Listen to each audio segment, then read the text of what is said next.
मुकद्दस सफ़र है। ऐसा सफ़र जो ज़िंदगी के दुखों से निजात पाने और अपनी रूह को एक बार फिर नया और तरोताज़ा बनाने के लिए इंसान इख्तियार करता है।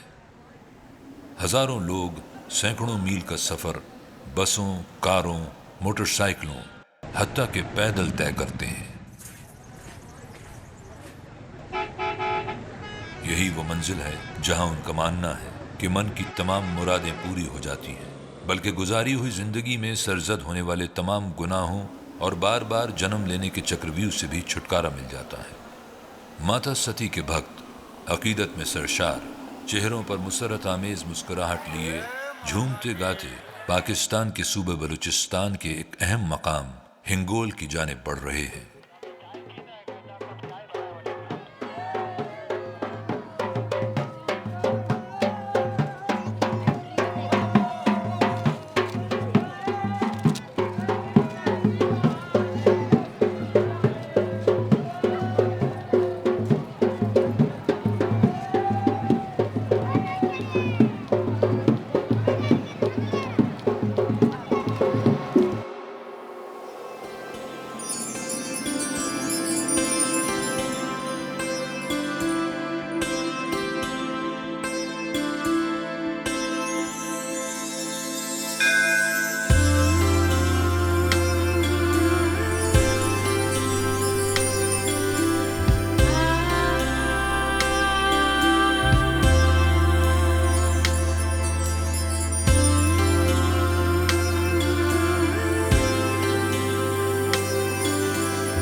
सनातन धर्म की तारीख तकरीबन 5000 साल पुरानी है, मगर उनके देवी देवताओं की दास्तान लाखों साल पुरानी है।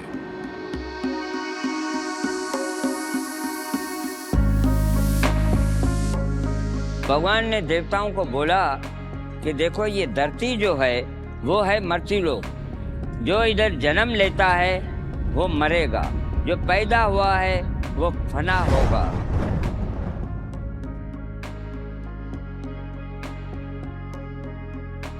पहला ऐसा जो था उसका नाम था सतयुग। उसकी उम्र थी 17,28,000 साल। आदमी का कद 21 फुट, आदमी की उम्र 1,00,000 के साल के करीब। और आदमी जब शादी के काबिल होता था तो 10,000 साल के बाद। उसका अवतार जो थे शिव, पार्वती, सती, गणेश, कार्तिक स्वामी। वो दौर गुजर गया। उसके बाद आया दूसरा दौर, उसका नाम था त्रेता युग। त्रेता युग की उम्र थी 12,96,000 साल। आदमी का कद 14 फुट, आदमी की उम्र 10,000 साल। जब बालक होता था तो उसकी उम्र होती थी 1,000 साल। उसके अवतार जो थे हमारे राम, सीता, लक्ष्मण, हनुमान। वो दौर भी गुजर गया। उसके बाद आया तीसरा दौर। जिसको हम बोलते हैं द्वारपा युग। द्वारपा युग की उम्र थी 8,64,000 साल। वो उसके अंदर उम्र जो थी वो थी 1,000 साल बंदे की, और आदमी जब शादी के काबिल होता था 100 साल के बाद। हमारे अवतार जो थे वो थे कृष्णा, राधा, रुक्मणी, ये थे।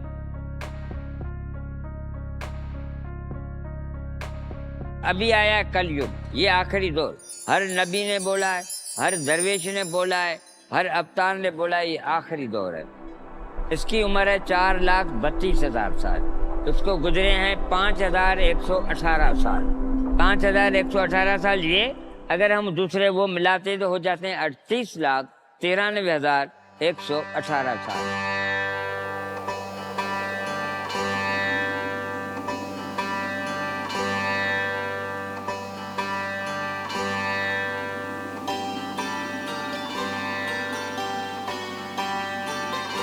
कदीम दास्तानों के मुताबिक सती के वालिद प्रजापति दक्षा शिव को उनकी आदतों की वजह से नापसंद करते थे।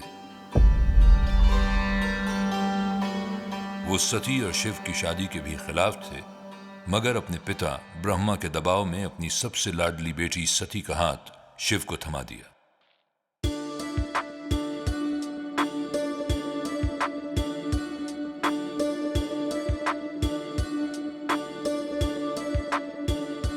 फिर एक दिन देवलोक में होने वाली एक सभा में, जहां तमाम देवता शरीक थे, वहां दक्षा की आमद पर तमाम देवताओं ने खड़े होकर उन्हें ताजीम दी, सिवाय शिव के, जिसका दक्षा ने बहुत बुरा मनाया। और अपनी इसी बेइज्जती को लेकर उन्होंने एक बहुत बड़ी धार्मिक सभा का ऐलान किया। श्री हिंगलाज माता का वाकया कुछ इस तरह से है कि ये हमारे लाखों साल पहले एक बहुत बड़ा हमारा यज्ञ हुआ था, जिसमें कि माता सती के जो पिता ने करवाया था, राजा दक्ष प्रजापति ने। तो लोग ज़ाहिर जोशो खरोश से वहाँ लोग जाना पसंद करते हैं, क्योंकि एक बड़े राजा हैं और उन्हें सब इतना बड़ा यज्ञ वन कराया था। सारे देवी देवता वहाँ पे आए हुए थे। उसमें महादेव जी को आमंत्रण नहीं किया गया था। तो शंकर भगवान को सती माता ने कहा कि हो सकता है मेरा बाप बिजी हो गया हुआ, बहुत सारे काम हो गए, इतना बड़ा आयोजन है, इतनी बड़ी प्रोग्राम हो रहा है, उसमें वो बिजी हो गया हो। शंकर मन से मना किया उसको, आप जा रही हैं ऐसे तो आप नहीं जाए, हमें दावतनामा ही नहीं मिला है। और सती माता ने सर के मैं तो बेटी हूँ उनकी, मुझे तो ज़रूरत नहीं है वहाँ पे पूछने की या उसकी दावतनामे की, मैं तो जाऊँ। तो उसने कहा ठीक है, आप वो जाना चाह रहे तो आप जाओ।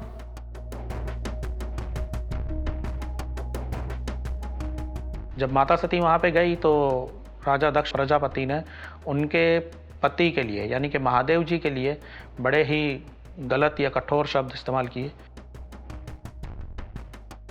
और एक ये बेसिक बात है कि अगर किसी की भी बीवी को उसके शोहर के बारे में कुछ अनाप शनाप कहा जाए तो उसको गुस्सा आ जाता है।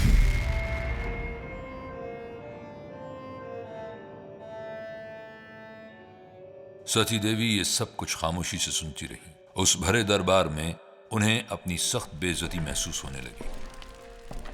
सती आहिस्ता आहिस्ता यज्ञ मंडप की जानिब बढ़ने लगी, जहां ऋषि और देवता बैठे हुए हवन की रसूमात अंजाम दे रहे थे। सती ने एक नजर मेहमानों पर डाली, जहां उसे अपने शौहर शिव की जगह नजर नहीं आई।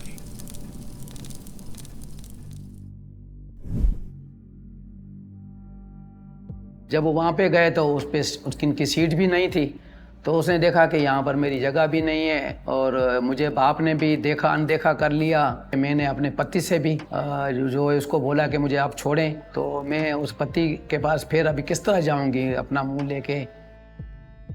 सती देवी अपने वालिद को मुखातिब करती हुई गोया होती हैं, तमाम देवताओं की जगह मौजूद है सिवाय मेरे कैलाश पति के। जिसके जवाब में प्रजापति दक्षा ने कहा, मेरी नजर में तो वो कुछ भी नहीं है सिवाय एक फकीर के, जो हड्डियों की माला पहने भूतों पर हुक्मरानी करता है। सती देवी गुस्से से कांपने लगी। उनकी आंखें सूरज की तरह लाल हो गईं और वो गजबनाक होकर देवताओं को देखकर बोली, शर्म आनी चाहिए तुम सबको कि महादेव जो कायनात के लिए बरकत की अलामत हैं, उन्हें तौहीन आमेज जुमलों से नवाजा गया है। गवाह रहना आसमान गवाह रहना ये जमीन और गवाह रहना तुम सब। मेरे बाप ने मेरे शौहर की बेइज्जती की है। मैं एक लम्हा भी इस दुनिया में नहीं रहना चाहती। तो उन्होंने अपने गुस्से का इजहार इस तरह से निकाला। सती माता ने उस अपने हवन कुंड में अपने को डाल दिया।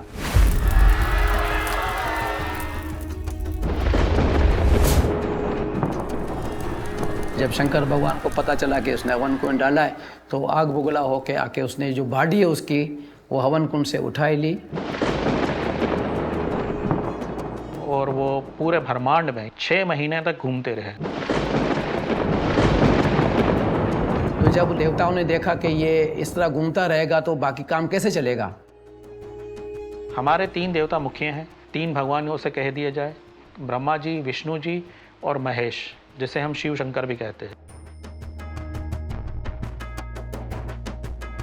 तो ये प्रकृति के इस पूरी दुनिया के निज़ाम को वो चलाते हैं। ब्रह्मा जी गए विष्णु जी के पास, उन्होंने कहा कि अगर ये काम इस तरह से नहीं हुआ तो ये पूरी प्रकृति, पूरी दुनिया तबाह हो जाएगी। उनको जाके रिक्वेस्ट की कि इसको शांत करो ताकि इसका गुस्सा हट जाए। विष्णु जी वहाँ पे आए और उन्होंने अपने सुदर्शन चक्कर से उस पे वार किया। तो माता सती के जो शव के 51 भाग हुए, 51 टुकड़े हुए, जो पूरी दुनिया में 51 शक्तिपीठ के नाम से जाने जाते हैं। जो टुकड़े गिरे हैं वो शक्तिपीठ तीर्थ स्थान कहलाए गए हैं।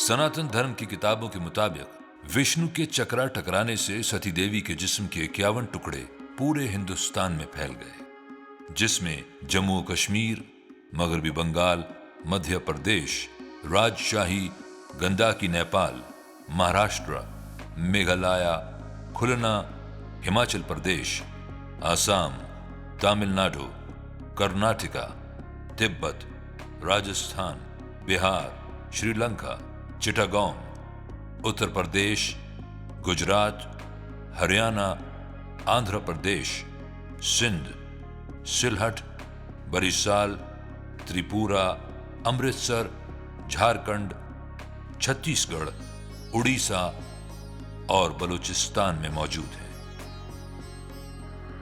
जहां हर साल लाखों हिंदू अकीदतमंद सती देवी की ताजीम में इबादत के लिए जाते हैं।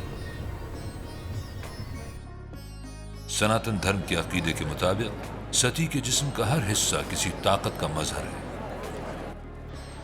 हिंदुओं के ईमान का अहम जुज है कि वो अपनी जिंदगी में कम से कम एक बार इन तमाम पवित्र स्थान पर हाजिरी यकीनी बनाए। इन स्थानों में एक स्थान इस कदर अहम है कि इसके बगैर ये इबादत मुकम्मल नहीं होती, और वो स्थान पाकिस्तान में कराची से 264 किलोमीटर दूर सूबा बलूचिस्तान के लसबिला डिस्ट्रिक्ट हिंगोल नेशनल पार्क के रोड आशापुरा में वाक़ है, जिसे दुनिया भर की हिंदू बरादरी श्री माता नानी हिंगलाज के मंदिर के नाम से जानती है।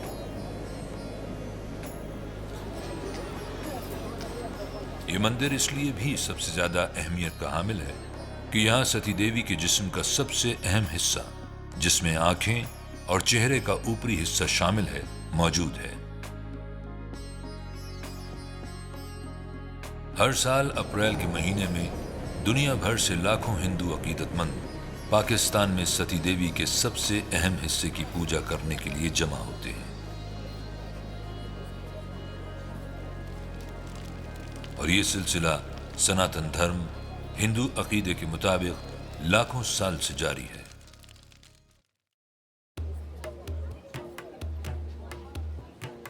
सर गिरने से इसकी अहमियत यह हो गई कि ये सबसे महान उत्तम तीर्थ स्थान बन गया।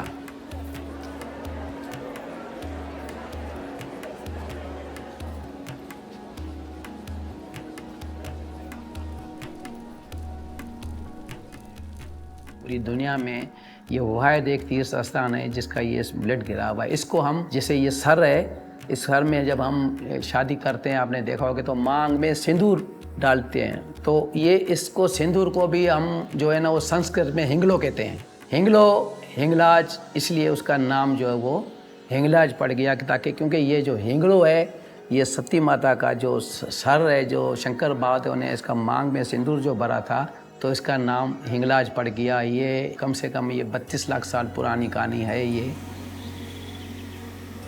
32 लाख साल पुरानी हिस्ट्री हम आपको दे रहे हैं, और जब दुनिया के लोग ये सोचेंगे और सुनेंगे तो मुझे लगता है कि अट्रैक्ट होंगे कि यहाँ पे 32 लाख साल पुरानी एक हिस्ट्री मौजूद है। ये वाहिद तीर्थ स्थान है जिसको हम जिस तरह के हज का हम इसको दर्जा देते हैं कि हमारा जैसे हज मुक़द्दस आपका है, इस तरह ये हमारा हज है।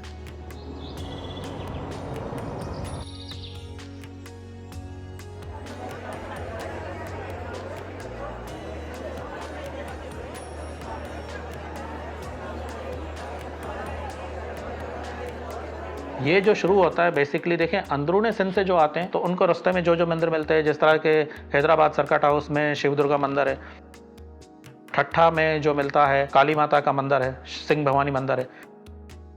कोई भी यात्रा की जाती है तो अपने घर के बाद किसी मंदिर से इसकी यात्रा को आरंभ किया जाता है। यहाँ से निकलने के बाद जो पहला पड़ाव आता है वो आता है लियारी का, जो लियारी मंदिर है। 3 दिन का मेला होता है टोटल। इसमें जो है पूरे पाकिस्तान के लोग आते हैं। जब काफिले हमारे वहाँ से आते हैं तो पैदल की शक्ल में भी आते हैं, गाड़ियों के जरिए आते हैं।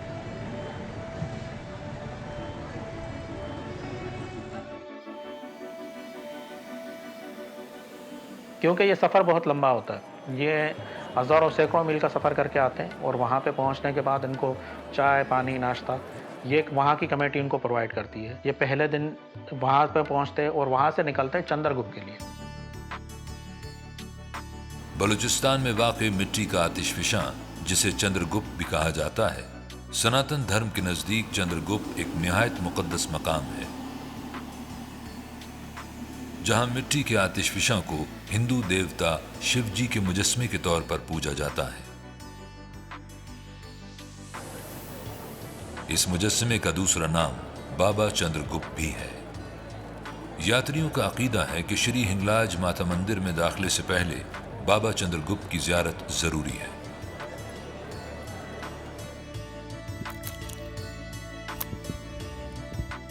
जब वो चंद्रगुप्त जाते हैं तो दोपहर हो जाती है।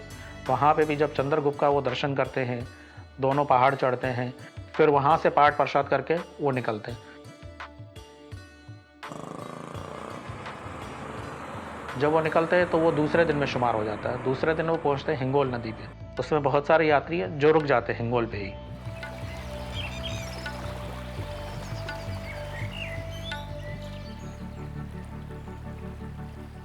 दूसरे दिन हिंगोल पे हम स्नान करते हैं, प्रार्थना करते हैं, जो पाठ प्रसाद जो भी होता है वो चढ़ावा देके हम वहाँ से निकलते हैं। तो आता है गणेश। हमारे धर्म में गणेश जी की पूजा को सबसे उत्तम कहा गया है, क्योंकि वहाँ से हिंगलाज माता का बेसिक स्थान शुरू हो जाता है। तो यात्री गणेश जी की पूजा करके फिर आगे का अपना सफ़र का आरंभ करते हैं। जब गणेश से निकलते हैं तो वो पहुँचते आशापुरा पे।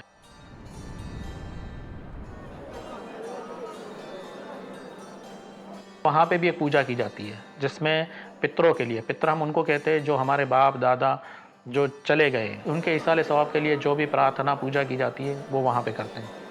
वो पूजा करके तो वो रात में फारिग होते हैं। दूसरे दिन का जो सफ़र होता है वो होता है काली माता पे। काली माता पे पहुँचने के वहाँ पे भी उसी तरह से सेम पूजा, हालांकि सफ़र नहीं है, वहाँ से समझो कि वो 200 मीटर या 150 मीटर का फासला है। लेकिन पहले के दौर में जो होता था वो जो भी यात्री एक रात वहीं पे रुकते थे।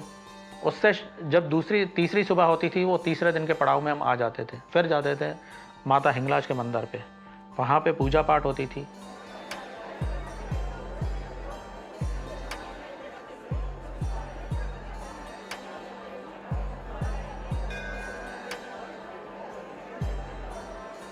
लाखों की तादाद में यहाँ लोग इस फेस्टिवल में भी आते हैं।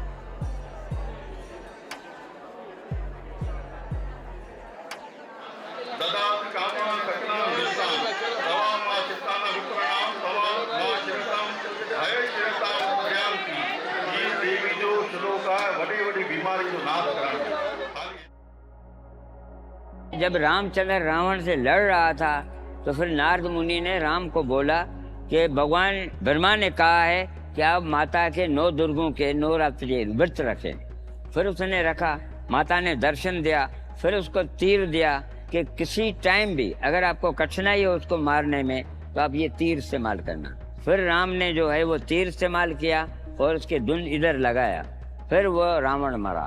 उसको बोलते हैं विजय नौराता।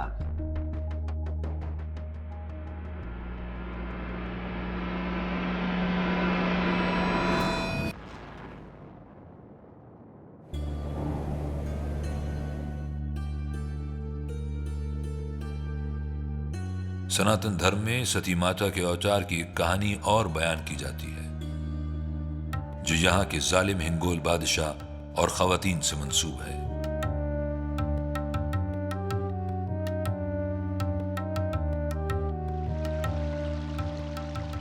ये जो हमारा इलाका है जिसको हम बलूचिस्तान कहते हैं, वो उस जमाने में सतयुग के दौरान इसको हिंगोल देश बोला जाता था। उसके बादशाह का नाम भी हिंगोल था। वो इतना जालिम था जैसे समझो नमरूद, फिरौन, रावण। पहले उनके निचले वाले बंधु ने शराब पिलाई, कबाब खिलाई, फिर शवाब पिलाई। एक राजाई, एक जवानी, एक ताकत, नशा, हुकूमत, तो फिर सही उसको शबाब भी चाहिए। फिर उनके बंधु ने क्या किया कि शिकार गाहें बनाई, समंदरों के किनारे, नदियों के किनारे, सब्ज वादियों के अंदर, इसके अंदर शिकारे गाहें बनाई। वो शिकार करके रात को शिकार गाह में रहते थे और उनके बंदे क्या करते थे, अंदर घुस जाते थे गाँव के अंदर। जो हसीन लड़की देखते थे, औरत देखते थे, उसको पकड़कर अय्याशी के लिए लेके जाते थे। अगर कोई कहता तो उसका सर काट देते थे। इतना जुल्म उसने तेज किया। इतने अत्याचार करता था। जब लोग गए माता के पास तो माता से उन्होंने कहा कि ये राजा हम पे बहुत जुल्म करता है। आप वहाँ पे होके कि शायद आपने देखा होगा कि माता के मंदिर के सामने ही एक पहाड़ है जो बिल्कुल महल की शक्ल में दिखाई देता है।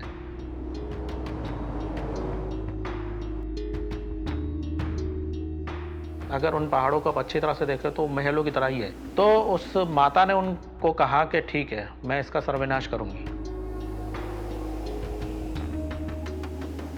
फिर इधर की औरतों ने भगवान को पुकारा कि भगवान हमारी लाज रखो, खाने के लिए हमारे पत्ते हैं वो खाएंगे, कुछ भी नहीं दो, लेकिन हमारी लाज रखो। भगवान ने माता सती भवानी को बताया कि आप जाएं अपने बेटियों की लाज रखें।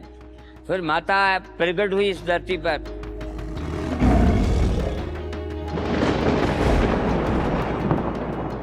उसने सोचा कि अगर मैंने लड़ाई की तो हजारों बेगुनाह जो हिंगोली कौम है, प्रजा है, वो मर जाएगी। इसलिए कोई मायावी तरीके से उसको मैं मारूं। भगवान की कुदरत ये थी, उस रात को राजा अगौर के इस तरफ बगीचा था, उसमें था।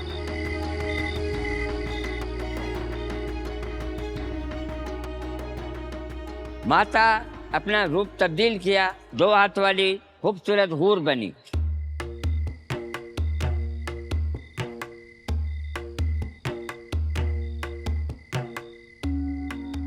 मोहिनी मुस्कुराहट, खूबसूरत शरीर, वो सीधी बादशाह के बाग में प्रकट हुई। वहां फूल तोड़ने लगी गुलाब के,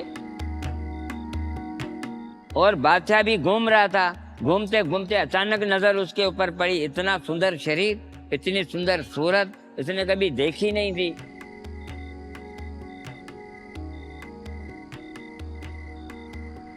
तो वो भूल गया कि मैं भी राजा हूं, आगे बढ़ने लगा।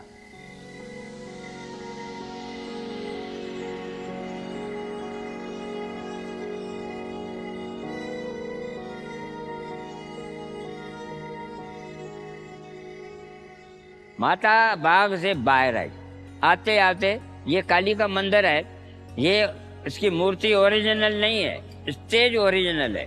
माता खड़ी हुई, उस पर अपना रूप तब्दील किया मौत की देवी का।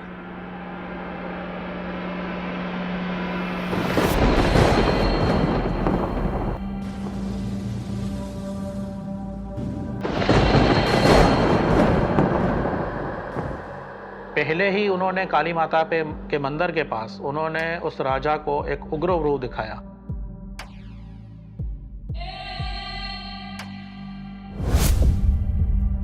वो डर के भागा माता के पास, जो हिंगलाज माता का तीर्थ स्थान है, वो वहां पे गए।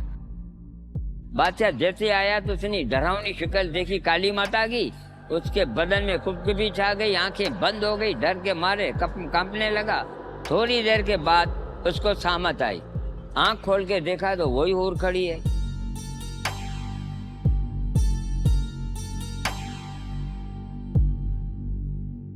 सोचने लगा दिमाग का खलल है या कोई जादूगिरी है या मायावी चीज कोई है, क्या है। फिर वो आगे बढ़ा, माता उधर से इधर आई। ये जो आपने देखी मूर्ति शीशे के अंदर, वो पत्थर है। माता ने दृष्टि डाली, ये अपनी मूर्ति बनाई उधर, इस तरीके से डाली जिस तरह गणेश भगवान को मेल में से प्रकट किया था, इस तरह ये मूर्ति जो थी प्रकट हुई। साइड में दूसरी मूर्ति है, ये योगिनी की प्रकट हुई। माता ने तीसरा रूप धारण किया दिए की लाट का, वो दिए की लाट बनी, यहाँ जाके उसके आंखों के अंदर समा गए।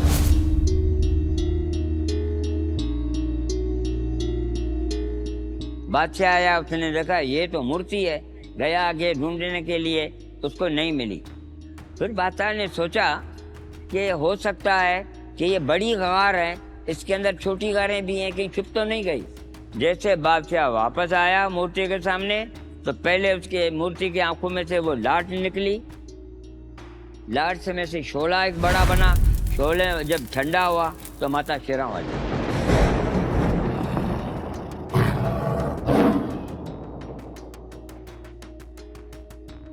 आठ हाथ, लाल आंखें, गर्जदार आवाज, तलवारों की झंकार।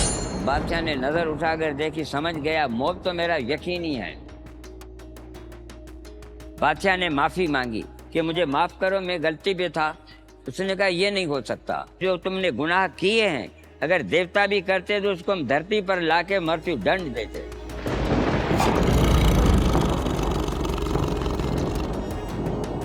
माता ने कहा कि मैंने अपने भक्तों को वचन दिया है कि अब तुम्हारा अंत लाजमी है। पहला गुनाह तुम्हारा इज्जतदार औरतों की इज्जत लूटी है, ये की है ब्रह्म हत्या। दूसरा गुनाह तुम्हारा कुंवारी लड़कियों की इज्जत लूटी है, ये की है गौ हत्या। तीसरा ये अवाम तेरी प्रजा रिश्ते समान थी और तू उनका राजा था, बाप समान, ये औलाद थी। तू कैसा बाप बना के अपनी बेटियों से खिलवाड़ करने लगा। राजा, अगर तेरी बेटी पे कोई हाथ लगाता तुम्हें कितना दुख होता। खूबसूरत तो तेरी बेटियां भी थी, फिर उस पर क्यों? ये गरीब थे इसलिए। जिंदगी नहीं मांग और कुछ मांग। फिर उसने कहा माता मैं एक चीज मांगना चाहता हूँ, आप मुझे इजाजत दें। माता ने कहा ठीक है बताओ। तो उसने कहा ये स्थान जो है उसको वरदान दो महान उत्तम यात्रा का। जो भी इधर हिंदू बरादरी आए एकामातों के साथ पूजा करे, मन वचन के साथ पूजा करे, तो इसके ब्रह्म हत्या, गौ हत्या, मित्र हत्या और गुरु हत्या के जितने भी दोष हैं, जिसका कोई प्रायश्चित नहीं है, माफीनामा नहीं है भगवान के पास, वो सब खत्म हो जाएं और वो निर्मल हो जाएं, फिर कभी उनका जन्म न हो। माता ने कहा तथास्तु, ऐसा ही होगा। फिर माता आप वही ज्योति बने, इस मूर्ति में समा जाए, हमारी सनातन धर्म वाले जो हैं वो आपकी पूजा करेंगे। तीसरी माता मेरी ख्वाहिश है कि इधर जिस कोई भी किसी भी मजहब का, किसी भी फिरके का, किसी भी पंथ का तेरे पास आता है, मन वचन से तेरे कोई दुआ मांगता है, तो माता उसका मजहब नहीं देखना, फिरका नहीं देखना और उसकी मन की मुराद पूरी करना। माता ने कहा तथास्तु। फिर उसने बोला माता आपने यहाँ पर तो रोशनी है, क्योंकि माता का प्रकाश था ना, आपने वरदान दिया था अंधेरे में, तो आप कैसे मुझे मार सकती हैं? तो माता ने प्रकाश बंद कर दिया।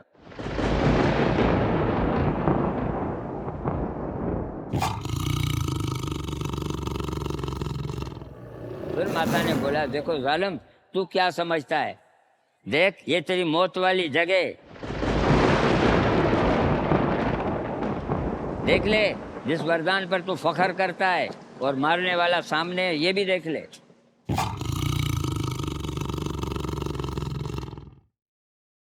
फिर माता ने तलवार घुमाई, उसका सिर काट दिया। रात हुई तो माता ने देवताओं को बोला और ऋषि मुनि को ख्वाब में बोला कि मेरा नाम सती भवानी है, मैं हंगोल देश में अघोर नदी के इस तरफ एक बड़ा पर्वत है जिसको हंगोल पर्वत कहते हैं, उसमें एक बड़ी गुफा है, उसके अंदर मूर्तियां हैं, जो बड़ी मूर्ति है उसके अंदर मैं चेतन हूँ, माना चेतन समान हो, जागृत मूर्ति हूँ। मैंने हंगोली बच्चियों की लाज बचाई है। फिर वो आए देवता, पूजा की, माता ने दर्शन दिया। फिर देवताओं ने बोला, माता आपने हंगोली बच्चियों की इज्जत बचाई है, हंगोली नारियों की लाज बचाई है, आज से जब तक सृष्टि कायम रहेगी तो आपका नाम हिंगलाज माता के नाम से प्रसिद्ध होगा।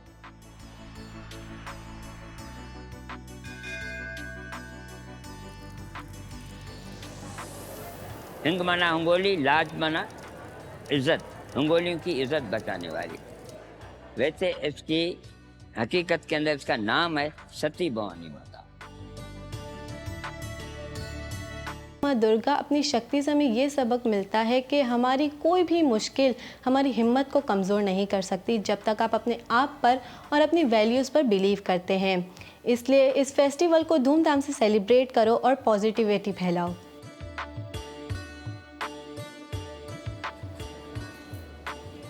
7 तारीख से लेकर लगातार यहाँ पे लोग आ रहे हैं, कोई रुकावट नहीं है।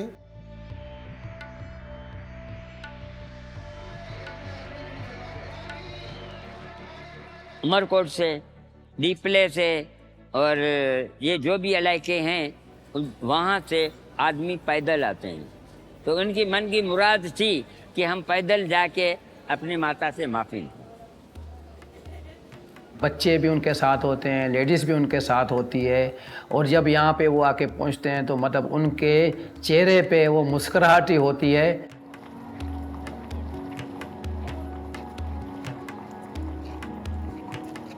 इंडिया के या दुनिया में जितने भी हमारे हिंदुओं के तीर्थ है, सारे तीर्थ कर लो, जब तक आप हिंगलाज की यात्रा नहीं करते, हिंगलाज का तीर्थ नहीं करते, आपके सारे तीर्थ असफल है। ये बहुत बड़ा सौभाग्य या बहुत बड़ा, ये हम जो समझो हमें एक खुदा ने या माता ने, ये हम पे बहुत बड़ी एक कृपा हुई है कि माता का जो सबसे आखिरी जो पड़ाव है ना, वो यहाँ पे है, पाकिस्तान में है। दुनिया में बैठे हुए, दुनिया के पूरे कोने में बैठे हुए हिंदू यहाँ पे आने के लिए तरसते हैं कि हमें ये यात्रा कर दी जाए।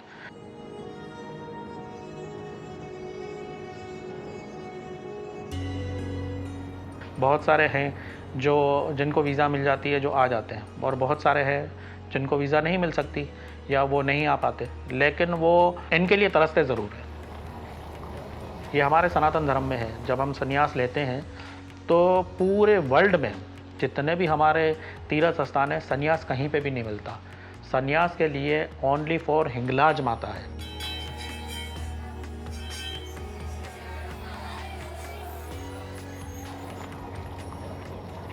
यहाँ पे 50 साल की उम्र के बाद गृहस्थ छोड़ जाते हैं और वहाँ पे वो संन्यास लेते हैं। जब संन्यास लेते हैं तो वो सिंदूरी कलर के भगवे कपड़े पहनते हैं, यानी उसके बाद उनका दुनियादारी से पूरा राब्ता ख़त्म हो जाता है। ये हिस्ट्री कहीं डॉक्यूमेंट में नहीं है, लेकिन ये इलाके की हिस्ट्री है। मैं हिस्ट्री में एक दफ़ा आगे फिर आपको जाऊंगा कि यहाँ पर हम जिसे जो नानी का नाम दिया गया है, यहाँ पर रहने वाले बलोच मुसलमानों ने दिया हुआ है।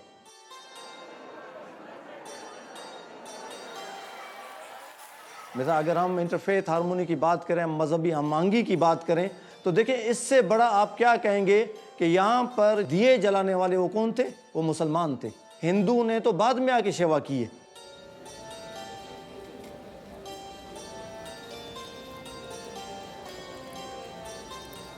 हमने इंसानियत को देखना है, हम सारे इंसानियत के पैरोकार हैं। हम चाहते हैं कौन लोग आ रहे हैं, क्या आ रहे हैं।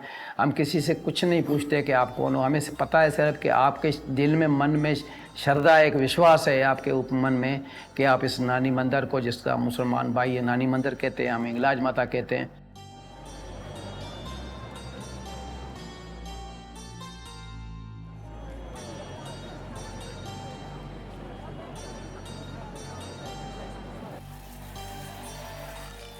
जैसे अब हमने 5 लंगर अरेंज किए हुए हैं ताकि लोगों को जगह जगह जहाँ जहाँ भी है उनको वो खाना मिलता रहे।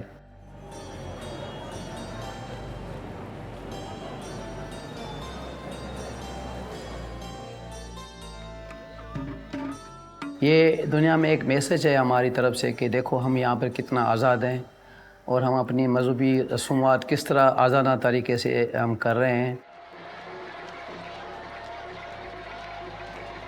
हमारे जितने भी यहाँ पर जो सिक्योरिटीज़ के जो काम जो इदारे हैं वो हमारी सिक्योरिटी के लिए कोशां होते हैं।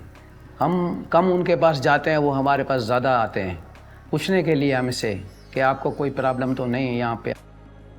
ये जो कॉन्सेप्ट है कि बलूचिस्तान में जो ना हालात सही नहीं है, आपके जो सिक्योरिटी के हवाले से हालात सही नहीं है, देखिए एक कॉन्सेप्ट मैं यही कहूँगा कि जी वो जो हमारे दुश्मन ममालिक हैं अगर उन्होंने वो फैलाया हुआ है वो और बात है। खासकर करके जो इंटरनेशनल जो मीडिया है वो हमारे खिलाफ बहुत गलत तासर दे रही है। आप इस माहौल को देखकर अंदाज़ा लगाएंगे और ये मैसेज उन सब लोगों को जाएगा जो हमारे खिलाफ बातें करते हैं कि यहाँ के हालात ख़राब हैं।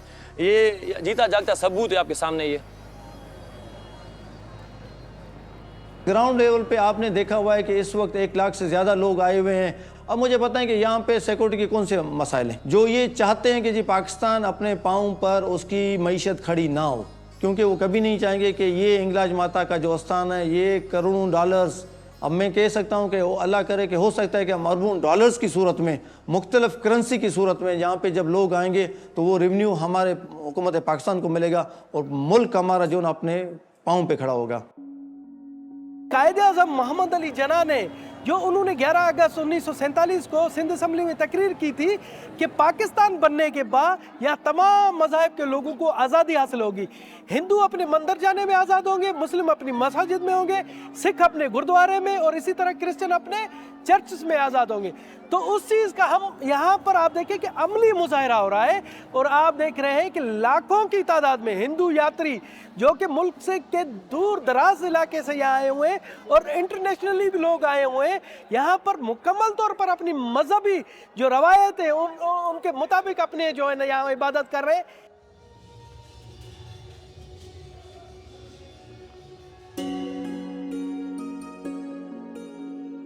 बाहर बैठे हुए लोग हैं ना बहुत अजीब नज़रों से पाकिस्तान को देखते हैं। हकीकत बात यह है कि पाकिस्तान में रहने वाले हिंदू जितने महफूज हैं शायद इतने मुस्लिम भी नहीं है। हमारे जो एज ए पाकिस्तानी मुस्लिम भाई है वो अपने आप को सिक्योर समझते होंगे 90%, लेकिन हम 1000% अपने आप को सिक्योर समझते हैं। हिंगलाज की सिक्योरिटी तो हमारी पाक आर्मी खुद करती है। अकलियत को जितनी यहाँ पे मैं समझता हूँ फैसिलिटी है बाकी कहीं पे भी नहीं है। हमारे भील, कूली, जितनी भी हमारे सनातन धर्म से रहने वाली कौमें हैं, चाहे वो हारी है, मजदूर है, किसी भी शोबे से उनका ताल्लुक है, मैं समझता हूँ वो सिक्योर है। मैं कह रहा हूँ कि हम नसीबों वाले हैं, खुश तो अपनी जगह है, भगवान की कसम। कोई माने चाहे न माने, हमारे जैसा नसीब वाला हिंदू कौम वाला कोई है ही नहीं। वो बदनसीब है जो इस धरती को छोड़ेगा। इस धरती के मिट्टी के अंदर जितना प्यार है ना वो उनको उधर नहीं मिलेगा, आपको अमेरिका में भी नहीं मिलेगा जो इस धरती से मिलता है। एक बंदा कमाता है 10 आदमी खाते हैं, उधर ऐसा होगा क्या? उधर 10 कमाएंगे, एक को नहीं खिला सकेंगे। तो ये हमारी मिट्टी है, ये मोहब्बत है, माँ है हमारी।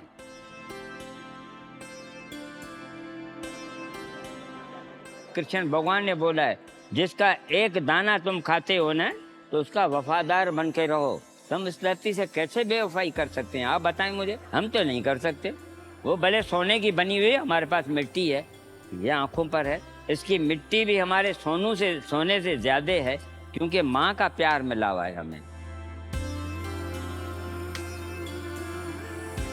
हमें ये मजहबी तालीम दी गई है, हमारे मज़हब में ये बताया गया है कि आप प्यार फैलाएं, आप मोहब्बत फैलाएं।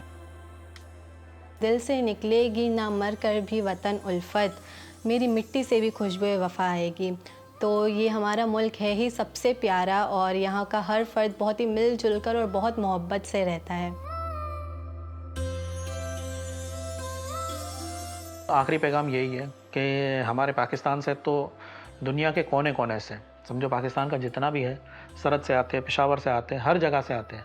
मैं दुनिया के जितने भी हमारे रहने वाले हिंदू हैं मैं सबसे ये प्रार्थना करूंगा कि रिक्वेस्ट करूंगा कि आपके दिल में जो ये खौफ और ख़तरा है कि हम हिंगलाज तीर्थ स्थान पे जाएंगे, हमें सिक्योरिटी नहीं मिलेगी, हम वहाँ पे परेशान हो जाएंगे, ऐसा कुछ नहीं है। देखिए, तीर्थ जो भी हो वहाँ पे परेशानियाँ तो होती है, धूप भी होगी, गर्मी भी होगी, लेकिन तीर्थ करना लाजमी है। तीर्थ के लिए आप आएँ पाकिस्तान का एक खूबसूरत चेहरा भी देखें। अगर पाकिस्तान में हालात इतने बदतर होते तो सबसे पहले तो हम खौफज़दा होते। पाकिस्तान के हालात बहुत ही अच्छे साजगार हैं। आप एक दफ़ा तो आएँ, यहाँ के लोग बहुत ही मिलनसार और मोहब्बत करने वाले हैं। शायद आप एक दफ़ा पाकिस्तान आएंगे तो आप दुनिया को भूल जाएंगे। इतनी सारी बड़ी तादाद ये अक़लियत की यहाँ पे मौजूद है, ये दुनिया को एक मैसेज देना चाहती है कि यहाँ अक़लियत कितना मिनॉरिटी आज़ाद है, किस तरह खुश व खुर्रम है, नारे बज रहे हैं, डांस कर रहे हैं, नाच रहे हैं, कूद रहे हैं हर जगह पे। तो लोगों के पास ये एक बहुत बड़ा हमारे यहाँ तो हमारी खुशकिस्मती है कि ये जो तीर्थ स्थान है ये हमारे मुल्क प्यारे पाकिस्तान में है। तो हम खुशकिस्मत हैं और पाकिस्तान का हम शुक्रिया अदा करते हैं। पाकिस्तान जिंदाबाद, पाकिस्तान फाइंदाबाद।